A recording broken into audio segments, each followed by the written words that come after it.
आप लोगों के स्मरण में है कि नहीं पता नहीं, पर मैं कहूं कुबेरेश्वर धाम में जहां पर कंकर शंकर शिला रखी है बड़ी वाली, आप लोग गए? कौन कौन गया है? जरा हाथ उठाओ तो जरा, सब गए हो? तो जहां बड़ी वाली शिला रखी, कंकर शंकर जो शिला रखी है, केदार शिला जो रखी है, उस बड़ी शिला का बिल्कुल नजदीक का जो हिस्सा है, शिला जहां रखी है उसका बिल्कुल 4 कदम दूरी पर ही एक कुआं है। अब तो उस कुएं पर छत डाल दी गई है और कुएं को छत डालकर बंद कर दिया गया, पर पूरे कुबेरेश्वर धाम में जो पानी आप पीते हो, जो पानी का प्रयोग करते हो, जो पानी आप यूज करते हो, वो उसी कुएं का, उसी कुएं का, उस पर छत डाल दिया। तो कई लोग कहते हैं कि कुबेरेश्वर धाम में हम जाते हैं और बाबा को प्रार्थना करते हैं तो बाबा हमारी बातों को इतनी जल्दी स्वीकार क्यों करता है?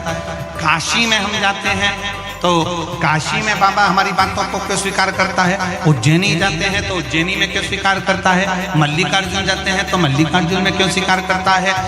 12 ज्योतिर्लिंग जितने बने हुए हैं, इन 12 ज्योतिर्लिंग के शिवालय में, शंकर के मंदिर में जल का स्रोत है।